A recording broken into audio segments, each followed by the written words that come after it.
Hey guys, কেমন আছো সবাই? আশা করি সবাই খুব ভালো আছো।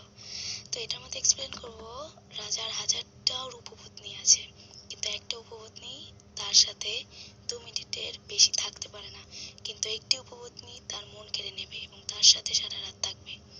তো এই ড্রামাটি একটু বেশি রোমান্টিক, তাই বাচ্চাটা এর থেকে হাজার গুণে দূরে থাকবে। এভাবে এমনি তো ড্রামা বাচ্চাদের জন্য না। তো আজকে ড্রামা শুরু করা যাক। Let's play and go. কিন্তু ড্রামাটি শেষ পর্যন্ত দেখে যাবেন, কারণ এটা অনেক ইন্টারেস্টিং অ্যান্ড রোমান্টিক।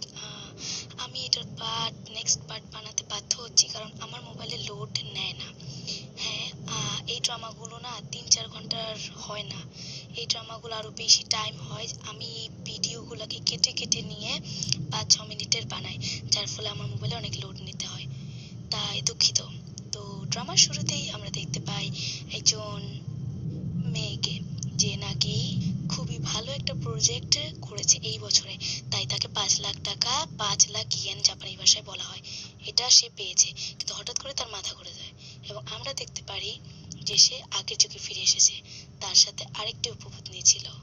তো তারপরে আমরা দেখতে পারি কুইন, অর্থাৎ মহারাজের প্রধান উপপত্নী। সে মনে মনে বলে যে শি ইয়াও আমার থেকে অনেক সুন্দরী, আমাকে সাবধানে থাকতে হবে। তারপরে শি ইয়াওকে আবারও একটি নতুন ঘর দেওয়া হয় এবং তখন আমরা দেখতে পারি রাজকুমার, তার নাম লিয়াও। লিয়াও যখন যাচ্ছিল, তখন সে লিওর দিক থেকে চোখই সরাতে পারছিল না। তখন শিয়াও বলে, রাজকুমার তো অনেক সুন্দর দেখতে, আমি তাকে পটিয়ে ছাড়বো। তখনই একটি উপপত্নীর সাথে তার দেখা হয় এবং তাকে সে ভেঙিয়ে দরজা, তার উপর মুখের উপর দরজা লাগিয়ে সেখান থেকে সে চলে যায়। উপপত্নী তো গা জ্বলতে জ্বলতে থাকে এবং শিহাও তার ঘর আবার সাজাতে শুরু করে। দাসীদের বলে, ঝটপট করো, আমার ঘর সাজাও। একটু পরে আমরা দেখতে পারি তার ঘর একটি নতুন বাসস্থানের মতন হয়ে গেছে। লিয়াও তো খুবই খুশি হয়ে যায় এবং তার দাসীটিকে বলতে থাকে, আমি রাজার প্রধান উপপত্নী হয়ে দেখাবো। এরপর আমরা দেখতে পারি লিহাও সুন্দর করে নিজের রূপের যত্ন করছিল। তার দাসীও তাকে টাচ করে বলে যে, আপনার সুন্দর মসৃণ গা আমার নিজেরই তো ভালো লেগে গেছে। নিজের প্রশংসা নিজেই শুনে সে খুবই মুগ্ধ হয় এবং তাকে বলে, যাও, আমি তোমাকে 5 লাখ টাকা দিচ্ছি। তখন তার দাসী বলেন, না, আপনি মিথ্যে কথা বলছেন। এরপরে সিন কাটে এবং আমরা রাজাকে দেখতে পারি, যে নাকি তার প্রধান উপপত্নীর সাথে সময় কাটাচ্ছিল। তখন তার উপপত্নী বলে, আমি আর পারবো না। তখন রাজা সেখান থেকে কিছুটা বিরক্ত ফিল করে সেখান থেকে চলে যায়। তখন তার দাসী এসে বলে যে, কি হয়েছে ম্যাডাম? তখন বলে, রাজা অনেক স্ট্রং। এরপরে রাজা যখন মন খারাপ করে সেখান থেকে চলে যাচ্ছিল, তখনই তার শিহাওয়ের ঘরের দিকে নজর পড়ে এবং সে সেখানে যাওয়ার জন্য যে জেদ করে। আসলে শিহাও আগে থেকে প্ল্যান করে রেখেছিল এবং নিজেকে তৈরি করে রেখেছিল। রাজা আসার সঙ্গে সঙ্গে তাকে সে কাছে টেনে নেয়, যার ফলে রাজাও তার উপর মুগ্ধ হয়ে যায় এবং আমরা তো জানি তারপরে কি হবে। তো বাকিটুক ইতিহাস। তারপরে আমরা দেখতে পারি রাজার দাসী এবং সেখানে লি শিহাওয়ের দাসী দাঁড়িয়েছিল। তারা মনে মনে বলছিল, রাজার তো আজকে মনটা খুব ভালো। তখন সেখানে রাজা চলে আসে। রাজাকে দেখে বোঝাই যাচ্ছিল রাজা খুবই খুশি। তখন রাজার দাস বলে যে, আপনার ঘাড়ে কি? তখন রাজা মুচকি হেসে বলে, ওটা কিছু না। তখন সে শিহাওয়ের দিকে তাকায় এবং বলে যে, তাকে তুমি রেস্ট করতে দেবে। তখন তার দাসী বলে, রাজাকে শুনেছি কোনো উপপত্নী রাজার সাথে থাকতে পারে না, আপনি তো সারা রাতই থাকতে পারলেন ম্যাডাম, আপনি এবার রেস্ট করুন। এটা শুনে তো শিহাও খুবই লজ্জা পায় এবং রাজার দেওয়া সেই উপহারটি তার পিঠে লাগিয়ে নেয়, কারণ তার পিঠ ব্যথা হয়ে গিয়েছিল। এরপরে সিন কাট হয় এবং আমরা দেখতে পারি সব উপপত্নীরা সেখানে হিংসে জ্বলে পড়ে ছারখার হয়ে যাচ্ছিল। বলছিল যে, আমরা তো কোনোদিনও রাজার সাথে 1-2 মিনিটের বেশি থাকতে পারি না, তাহলে সে শিয়াও কি করে পারছে? আর আমাদের উপপত্নীর সাথেও সে আজকে দেখা করতে আসলো না। সে আসলেই একটা অমনোযোগী মেয়ে, সে শুধু রাজাকে খুশি ছাড়া কিছুই পারে না। এটা দেখে তো সবাই চলতে থাকে। এরপর সিন কাট হয় এবং আমরা দেখতে পারি শিহাওকে, যে নাকি লিয়াওর সাথে সময় কাটাচ্ছিল। আসলে লিয়াওর এখন শিহাওর প্রতি একটা নতুন আকর্ষণ তৈরি হয়েছিল।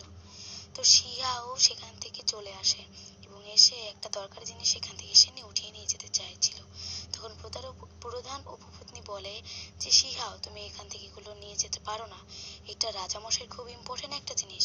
কিন্তু শিহাও সেগুলো মানে না এবং সেখান থেকে চলে যেতে চাইলে সেখানে লিয়াও আসে এবং তাকে ধমক দিয়ে বলে, তোমার সাহস হলো কিভাবে যে তুমি আমার সাথে এক রাত থেকে বুঝে গিয়েছো যে তুমি আমার উপপত্নী হয়ে গেছো? তুমি আমার উপপত্নী হওয়ার যোগ্যই না। এসব বলে সে শিহাওয়ের হাত থেকে সব জিনিস ফেলে দেয় এবং উপপত্নীরাও তার উপর পা দিয়ে সেখান থেকে চলে যায়। তো এরপর আমরা দেখতে পারি শিহাওর মুখে মুচকি হাসি, অর্থাৎ সে এতক্ষণ অভিনয় করছিল। সে তার দাসীকে বলে যে খেলা তো মাত্র শুরু হয়েছে, আমি সবাইকে এখান থেকে সরিয়ে দেবো এবং নিজে পথ নেব। এরপর সিন কাট হয় এবং আমরা দেখতে পারি শিহাও লিয়াওর কাছে আবারও গিয়েছে এবং তাকে স্যুপ পরিবেশন করছিল। তখন লিয়াও সেটা বুঝতে পারে এবং তাকে দেখেই তো সে অবাক হয়ে যায় এবং সে বলে তুমি আবারও এখানে এসেছো। তখন শিহাও ঢং করে তার উপর বসে পড়ে, তখন সে তার কন্ট্রোল হারিয়ে ফেলে এবং তার সাথে রোম্যান্স করতে শুরু করে। এরপর সিন কাট হয় এবং আমরা দেখতে পারি উপপত্নীকে, তার নাম লিঙ্গি। লিঙ্গি এগুলো শুনে তো খুব জ্বলতে থাকে এবং বলে আবারও সে চলে গেছে। এরপর আমরা শিহাওকে দেখতে পারি, সে এগুলো পেয়ে তো খুব খুশি, আসলে রাজামশাইকে সে খুশি করতে পেরেছিল। রাজামশাইয়ের সাথে তার থেকে বেশি সময় আর কেউ রাখতে পারতো না। এরপর সিন কাট হয় এবং আমরা দেখতে পারি পরের উপপত্নী, সে শিহাওকে শাস্তি দেওয়ার জন্য একটি চক্রান্ত পাচ্ছে, কিন্তু সে কি করবে এর নেক্সট পার্টে আমরা দেখতে পারবো। তো এই ড্রামাটি আমি এখানে রাখছি, নেক্সট পার্ট দেখতে হলে প্লিজ একটা লাইক করে দিও, কারণ তোমাদের লাইক আমার একটা ভিডিও বানানোর মোটিভেশনাল করে। তো আজকে ভিডিওটা আমি এখানেই রাখছি। তো নেক্সট ভিডিওটা যদি দেখতে চাও আমি একটা ভোটের ব্যবস্থা করব, সেখানে যদি লাইক পড়ে তাহলে আমি সেকেন্ড পার্টটা নিয়ে আসবো।